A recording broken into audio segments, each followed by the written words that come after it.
bakinois nyonso à soutenir gouverneur Nabiso Gentini Ngobila na misalo ya kitoko yaza kosala na opération Kinshasa Bopeto oyo ngai apesaki mokumba ya kokamba Kinshasa Bopeto biso panso Misanga Soya Boye na lancé sur la chebo awa ba to filmer là là j'ai image une question chebo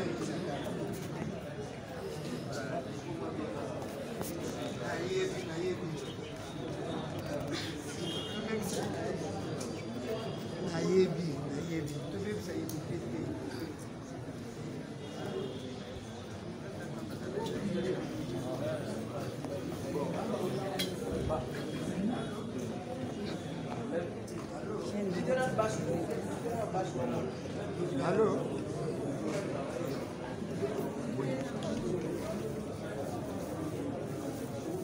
Beaucoup d'activités depuis le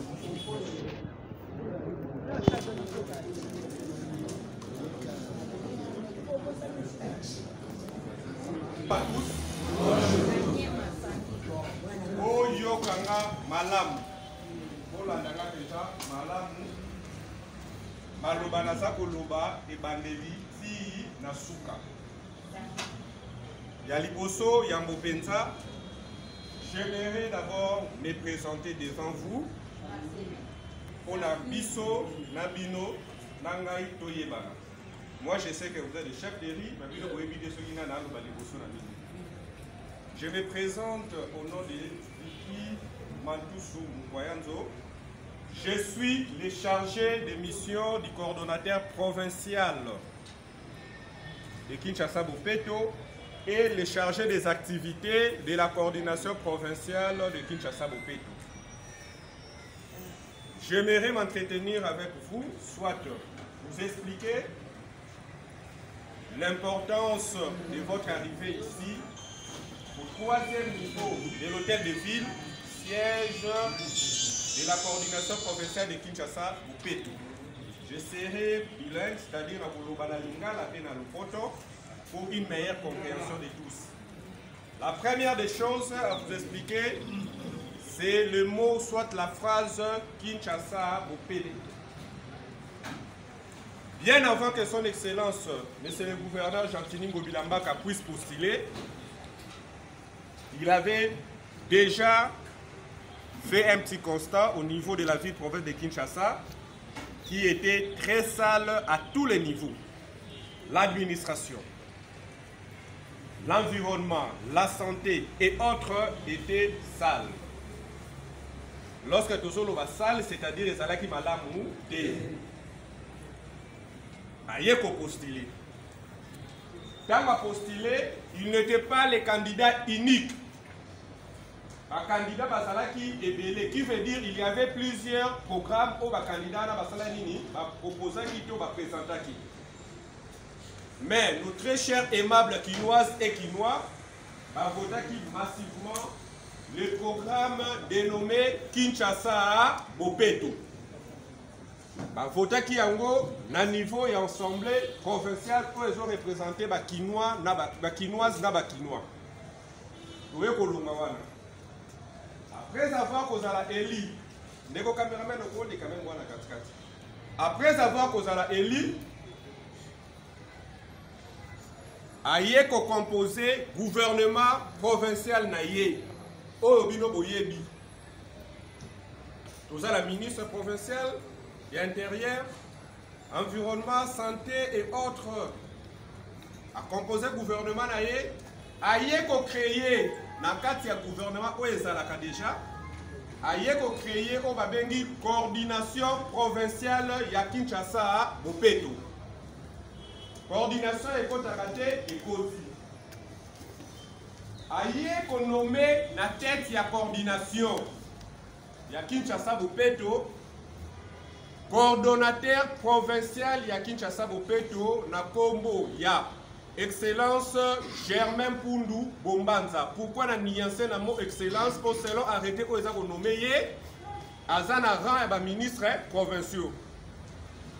Aye ko nommé adjoint coordonnateur ya Kinshasa Bopeto oyo bana ya Kimbanseke bomonaki ya kitaki bomonaki pe na nzela kitaki boyokaki opa lobaki aye ko nommé coordonnateur adjoint oyo azana ba ministre provinciaux te mais azana rôle moko ezali ko assister coordonnateur titulaire Germain Pundu Bombanza apesi mission sikoyo na coordination provinciale après nomination wana coordination provinciale ezala 3 missions ya liboso création ba projet na domaine nyonso étant une coordination mo ezobima na kati eza mo coordonné ministère nyonso nous proposons des projets ezala sur le plan ya environnement ezala sur le plan ya santé ezala sur le plan ya ba ministère nyonso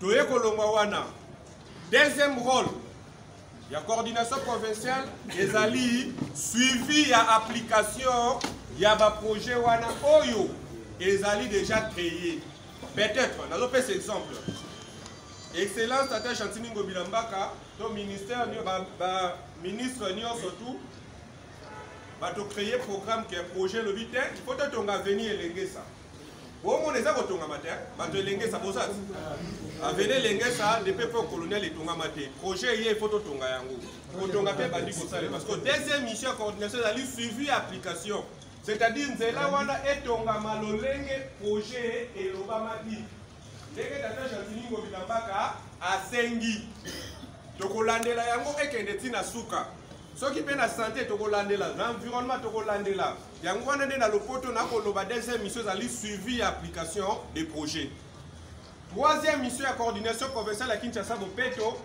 ezali sensibilisation parce que étant donné que son excellence tata Chantini Ngobila Mbaka a fait constat que Kinshasa dans la qui veut dire déjà Moutou ya Moutou déjà, et bah Kinoise fait Kinois, certains instituts Kinoise fait Kinois, DG Beba. Il faut qu'on sensibilise Bango. Yango soko tangi charte, idée force. Il y a son excellence tata Chantini Ngobila Mbaka sur Kinshasa Bopeto. Au commande que Kinshasa Bopeto a défini comme une philosophie, un défi de changement de mentalité.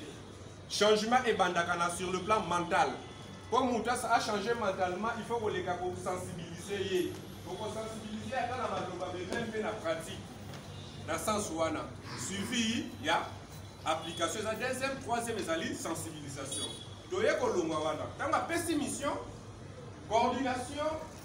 Il fallait que les cas, dans le lancement et l'opération Kinshasa Bopeto.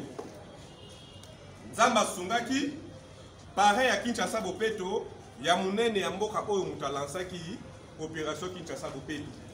Pareil à Kinshasa Bopeto Ezali, Yemei, son excellence, mais c'est le président de la République Félix Antoine Tshisekedi Tshilombo, né à Lansaki opération Kinshasa Bopeto le 19 octobre 2019, l'espace Bakaya ou Nabandal, Banabandal Bazali. Vous êtes hier? À Lansaki, l'espace Bakaya ou Nabandal, opération Kinshasa Bopeto. Après lancement, vous avez commis tout dans cette coordination qui est Bopeto et Sali, Nini, tu es ça là déjà Nini. Et ça là déjà ma caméra, mais na essentiel à Damisatu, oh est concerné Bino, Boye na Bino Nesikaye. Yaliboso. Depuis lancement et opération Kinshasa Bopeto le 19 octobre, tous les derniers samedis du mois doivent constituer en gros la journée Bopeto. De 8h à 11h, salon. Bah, samedi, nous sommes au salon et de 8h à 10h comme d'habitude. Voilà tout le monde. Mais bah, dernier samedi du mois, et ça samedi dédié à la journée Kinshasa Bopeto. Ce qui ont compté depuis samedi à le 19 wana. Kino samedi à Souka et moi, autres alliés, autres Kende Oyo. Donc, comme à la 16e journée à Kinshasa Bopeto. Au long de 4 mois, il y a état d'urgence. Il y a des bloqués pour le coronavirus. Pour les gens qui ont monde entier. Qui veut dire, le dernier samedi, nous sommes surtout du mois, 37 la journée, au salon de 8h à 11h, boutique matin, et là, comment on ça là, il faut monter Ndaku, Pasteur, Nani, Bima, Libandal, il y a le Pangonayo, Bongisa. Doye Kolongwawana. Dans tous les 24 communes de la ville province de Kinshasa, Kende la maison communale Nayo, c'est renseigné dans Onazoluba. En collaboration avec le 24 bourgmestre, qui va nommer la coordination Bopeto communaux. Dans chaque commune, nous avons un coordonnateur Kinshasa Bopeto, nous avons un coordonnateur adjoint, nous avons chargé des opérations. Dans chaque commune, Bazali. Tata Jean-Tini Gobilamba Kalobi, non, il ne faut pas vous la commune parce que la coordination, entre parenthèses, ils ont dépendre kaka na gouverneur. Tout ça là au gouverneur à Tindaka. Ce qui gouverneur a lobby cordon Germain Koundou na lingi au sala boye, il y a au sala ni à exécuter. Il y a autant que nommé na niveau de la commune. Excellent Jean-Tini Gobilamba Kalobi, non, il faut descendre dans le quartier. Cordon descendre dans le quartier. Senga qui n'a pas coordination Bopeto, parce qu'il y a une liste à 3 personnes, autonommées, mais ils ont des communes, Oyo, Nan Basilisi Kotindate, ceux qui Basilisi n'est pas dans le niveau de quartier. Cordon aye ko sala ronde ya 24 communes. Pour la solo là na chef de quartier, na chef de riz, na nani, na bourgmestre. Je pense que la plupart d'entre vous, on était là avec les cordons provinciaux, j'aimerais pour Bobanza, mais il y a Moutouya Oyo et Bima qui n'a réunion concernant Bino, chef de riz. Boloba qui boye, Boloba qui maloba et comme la tata Jean-Tini Gobilambaka, Boloba qui boye. Biso ba chef de riz, nous allons considérer T. Et ça solo? Ok. Je pense que biso ba chef de riz ba kipaka biso te na o etali misolo. Ya solo? Très bien. Boloba qui dit que biso te totelemi devant partout. Na veni na biso ba considéraka biso te, ba yebi biso te. Dozalaka la tina mon côté, yango nati. Et quand on dit na matoi, ya cordon provincial, ya Kinshasa Bopeto, a memela ki yango mbala moko tata Jean-Tini Gobilambaka, pour na yé asala nini a décidé sur ba chef de riz. Tata Jean-Tini Gobilambaka a vu message wana et ça la qui est passé. À lobby Germain, il faut quitter ça opération Kinshasa Bopeto tinari. Et qui tatinari et sous à niveau à bourgmestre communalité to quartier qui dit ça tinari pour Kinshasa Bopeto ezali kambuya mutu nyoso yé tata Jean-Tini Gobilambaka ndenge moko lobaki la fois passée na koki nanga kolungwa mais changement de mentalité il faut écouter na vie ya bato Bopeto fait écouter na vie ya kinoise fait kinois éthique là comme loko la culture yango pone comme bongo il faut baser ça la nini et réagir. Base yango ezali banani ba chef de riz dit ça yango tina bari c'est ça le cordon azui message à lobby soki na lobby na nommé batu mususu ndenge na nommé na niveau ba quartier na niveau ba ya ba commune tout ça na bari na cha batu mususu un coordonnateur mutu mususu na cha mutu mususu et ko sala désordre na ba chef de riz au basali parce que nous avons qualité nous pouvons nommer toute personne au ligne étant une coordination. Tu as chef de riz au Teto Chaboué. Tu as nommé. Mais, à l'objet, non. Automatiquement, au Azali chef de riz, le chef de riz adjoint automatiquement Azali coordonnateur Bopeto Yari. Na yé, le coordonnateur adjoint Yari na yé. Bon, dimi yango? Oui. Mais, cette coordination, tu as la qualité à cause de la chef de riz Bakar Zité, tant que chef de riz. Mais, boyo kanga malam na lobi mais. Local à un niveau communal, communaux. La coordination Bopeto, coordonnateur adjoint chargé des opérations, à niveau de quartier, Bangonio, Bazana Bakart. Tu as un quartier, Bakozana Bakart.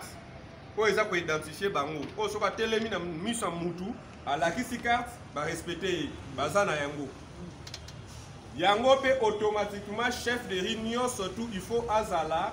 Na carte étant coordonnateur Bopeto ya Rinaye, coordonnateur Bopeto adjoint ya Rinaye, on a représenté Tata Jean-Tini Gobilambaka na carte ya Riwana. Yango netina ya boye inabino na esika e. Dozo banda opération ba carte. Avant de lancer ba carte, to sala ki déjà plan.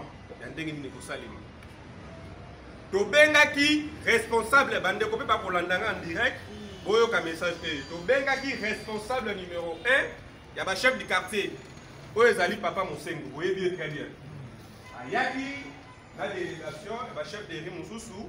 Il ya AVK ça doit être bapesaki biso tosengaki bango bopesa biso baliste ya bachef de riz nyonso bayelaki biso baliste mais malheureusement ezalaki ya kokoka te c'est-à-dire elekaki ata ya district moko te teyebisi bango pesi bino une semaine boyela biso baliste nyonso ya kokoka ti lelo liste ya kokoka ezali te tolobi ok y a pas de problème tokoki kozala freneke mais bien avant cela na lancement toyambaka bachef de quartier na niveau ya jardin botani toyambaki bachef de quartier gouverneur Soleil na bango apesa bango matériel apesa bango pour renforcer ce groupe to bon organiser ba quartier na bino na sens wana en tant que papa il faut banda na bachef de quartier banda déjà na bango to sali mo observation pendant une année et demie to bino tata je ndingo bilambaka lobi cordo ko kika na bari yango lobi non bino ba chef de riz faut bosala nini boko tape makambo yango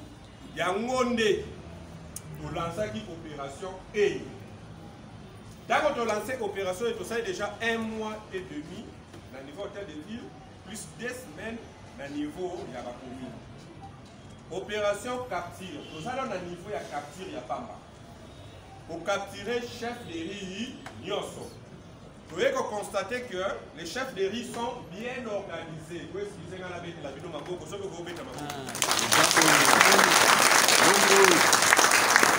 avons constaté que les chefs de riz sont bien organisés dans ma coordination. Donc constater il y a aussi 3 associations à chefs de riz dans les cordons provinciaux, provincial. Donc constater que dans le niveau de la commune, vous avez des cordons communaux, chef de riz. Ils avaient déjà les cambos, il y a Malam. La plupart aussi des chefs de riz, non, ma chef de quartier, ma chef de riz, wana toyoka ki yango, te baye baka chef de riz, ya solo.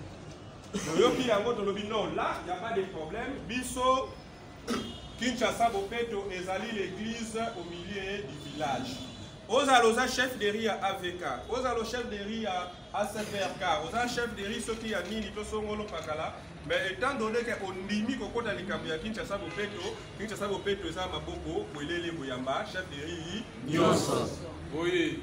Né et loco, nous bandaki à la capture. Nous avons déjà une grande base de données, on a colobaté, mais on a déjà plus de 30 000. Nous avons déjà au-delà, une grande base de données, il y a un chef de riz, on a limite. Nous bandit capture. Les lots dont on va dire aussi si capture, Tata Chantini Gobilamba Kalobi, non, à niveau hôtel de ville, on a constaté qu'il y a plusieurs chefs de riz, Bayeba Kinado, au message OD, il faut les cas dans la commune. Donc les cas qui dans la commune, Nyoso, Ngamo qu'on a Kambola dans tous les 24 communes. Message est ça dans la bourgmestre, le niveau de la groupe à WhatsApp, il fait ça maki. Mais tant que déjà tu bandaki, tu crées stratégiquement un groupe à WhatsApp, il y a tous les 24 communes. Mais si vous avez la double, si vous avez 3 groupes à WhatsApp à la même commune, donc créer qui pour un chef de riz, pas battre Bosa et Délé. Hormis le groupe à WhatsApp pour tout ça, dans une organisation, mais nous avons déjà une grande base de données de 75 000 personnes. La chef de riz, ma partenaire et autres, et à la niveau des réseaux sociaux, Facebook et autres. Nous avons déjà une grande base de données à Kinois et Kinois. Nous avons aussi la commune, aussi ça qui est en lobby. La commune, il y a Tsele. Dans la commune en Tsele. Dans la qui avant-hier, lobby bourgmestre à Bengi, Tozonga, les sous Tozongi. Ma chef de riz, Moussous Baza, Sogi na île, Moussous Baza, Sogi Wap, na quartier, il faut Tozonga, sous semaine prochaine. D'accord, Zonga, sous la Maloukou, pour la frontière, il y a Bandundu. Pour qu'on va courir, il y a une commune de Baza, Moussika, Makas, na île, il y a Bandundu, il y a Nini, il y a commune, il y a Maloukou. Donc, nous avons récupération, Mouké, tout Pesaki. Mais les cordons, lobby, non. Lancer des jours. À l'ensemble, on lance des jours. Moi, pour récupérer, non capturer, nous sommes au Baï Bakité, Baï un hôtel de ville. Jour à notre lobby qui est les lots. Nous n'avons pas bête ça ramboula avec. On a dit sur les aristines, il y a bénédiction, il y a un ça. La porte aussi, c'est qui lobby, nous n'avons pas bolé sur les lots. Très bien. Quand on boule les bêtes, non, le chef de rive a lobby, biso na qui vous peut et mettez lobby ni ya awa. Boye awa. Tokoya kantoyi. Ah non, capté boye. Mais bah monsieur soupé, bah tikali. Yango bopes sa message dans ba kozonga. il y a lundi. Tu veux dire que lundi, le 17 est férié, tu vas travailler demi-journée. Lundi de 8h30 à 12h, nous allons récupérer encore tous les chefs de riz non capturés. Nous récupérer les sous lundi. Mardi, nous sommes récupérer dans le télé, pour récupérer dans le télé dans 4 fleuves. Là, il faut tout un quartier. Pour récupérer le chef de riz, wana, pour récupérer dans le télé. Voilà, mais natina wana. Ce qui est aussi ici opération capture. Na yebi très bien que il y a des chefs de riz aussi fraudeurs. Parce que vous constatez ma camoudier. On a parlé hier, après moi on a eu le chef de riz, le chef de riz, aussi la liste dans la même affaire. Aussi la liste, tu constates parce qu'il y a dans la base de données, dans la base de données numériques, c'est-à-dire informatisées. Pour ça, la carte, ceux qui ont mis 2 fois, il faut signaler. Ceux qui ont mis 3 fois, même nom de famille, il faut signaler. C'est déjà une base de données numérique pour ça, on va informatiser déjà pour travailler dans HP depuis Baneli, si vous continuez. Pour le chef de riz, vous avez belé. Tant que vous constatez, non, tant que vous aussi cette opération capture, il faut les cas de vérification. Vérification, on a coupé sa calendrier dans la carte WhatsApp. Donc, benga. Chef de quartier, il y a chaque commune. Et vous allez commune par commune. Le chef de quartier, il y a une liste. Il y a ce qui va y avoir, la présence, il y a un cordon communal, il y a un chef de riz, nyoso. Et il y a un groupe avec un CPRK, nini bango, il y a un cordon, il y a un cordon provincial, il y a un cordon awa, na salle E. Biso to kobimisa liste à base de données à commune. Pesi biso liste na bango to sali comparaison place ezangi to tiki place to bakisi na sanso wana mais na ko rassurer bino que tout le monde a pour faire partie na kati ya makambo toza ko sala et pour na ba chef de riz tout le monde wana so to stili opération wana to ko benga commune par ce qui jour oyo ezali peut-être lundi za bandal mardi ko za commune tel to ko sala bon ko jamais to ko sangisa commune nyonso tumba la moko te so ko opération ne sili to ko leka na formation. Donc, vous formez un formateur. Un formateur, vous pouvez communiquer dans la commune avec la formation. Formation, on a un souk à peu beaucoup de gens qui vérifier dans bino. Ma cambre belé zali moena lobesate. Formation les apona nini. Na kati ya bari na bino. Les exemple ah on va même chef de l'État Yemoko Azana Rico Afandi. Même Yemoko Papa Bopeto. Papa Bopeto nan. Ah, Yokite. Chantini Mobila Mbaka. Yende Papa Bopeto. Yemoko Azana Rico Afandaka. Coordonnateur Germain pour nous Mbanza Kinshasa Bopeto Azapena Ri Afandaka. Ba ministre ezala nationaux de convention bazana bariko bafandaka ezala ba député ezala ba notable ezala ba sango ezala ba pasteur bazana bariko bafandaka ezala ba mamelo ezala ba chef de quartier bazana bariko oyo bafandaka ba konza bari wana eza banani biso ayo kidino te banani biso kidino boza banani ba chef de riz. OK. C'est vous les chefs de riz. Il faut aussi formation. Moko oezali et kobakisa yo mo notion à la notion environnementale, santé et autres. Oyo soko moni na ri na yo, il faut osa mutu mo pesi mebe na lingite na ri na nga na mona chasser koyi. Mutazota mwana ri na bwa ki chasser bato abenika bakangi bakene pas chef de quartier rapport dans la police. Donc comme un système wana. Oza chef de riz na liboso ya ndako général afanda kanari na yo. Eza salité makasi.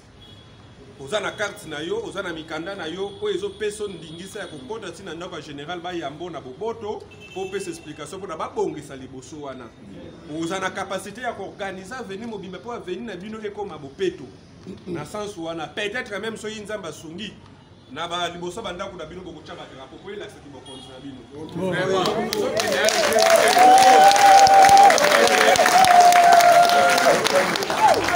Tozo kende malembe si to kokotisa opération kin bopeto popeto la ville na biso. Formation les a d'importance très capitale. Amen. Les to koleka mbala moko na obtention ya ba carte. Ye moko tata Gentini Ngobila Mbaka mutabo. Boyokinga malamu. Na lobby très bien la pesi combo politique. Comment charger des missions qui ne bopeto. Pourtant on a bandaki na présentation. Ba yebisaka ba chef de l'État bato mayele c'est bokangaki. Vous êtes bien organisé. Na kanisa ki fait que Boko bete la tata Gentini Ngobila Mbaka maboko makasi.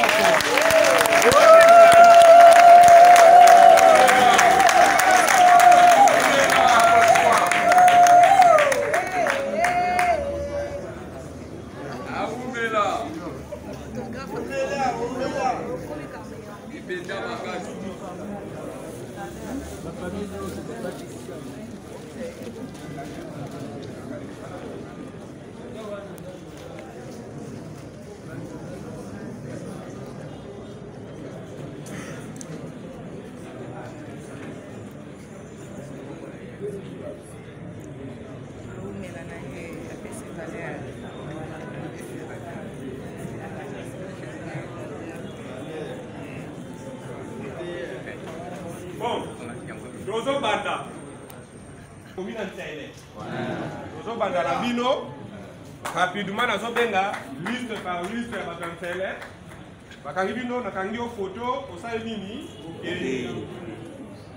Mbeko Kaluki. Pardon? Kalaki.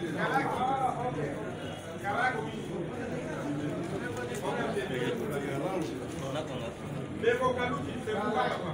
Hey, Kalaki. Eli c'est pas kota na kati, buguma c'est famona. Buguma c'est famona bino. Mais amoni ngai. Amoni déjà. Okoti. Présent.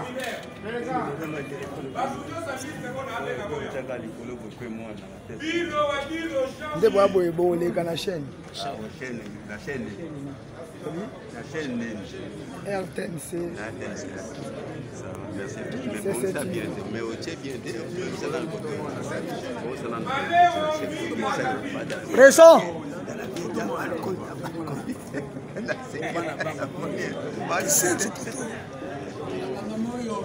Angamoyo, ça va. 16 ans.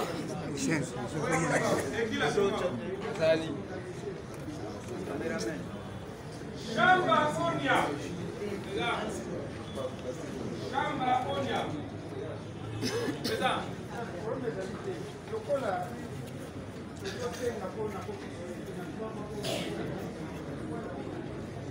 Chamba Onia.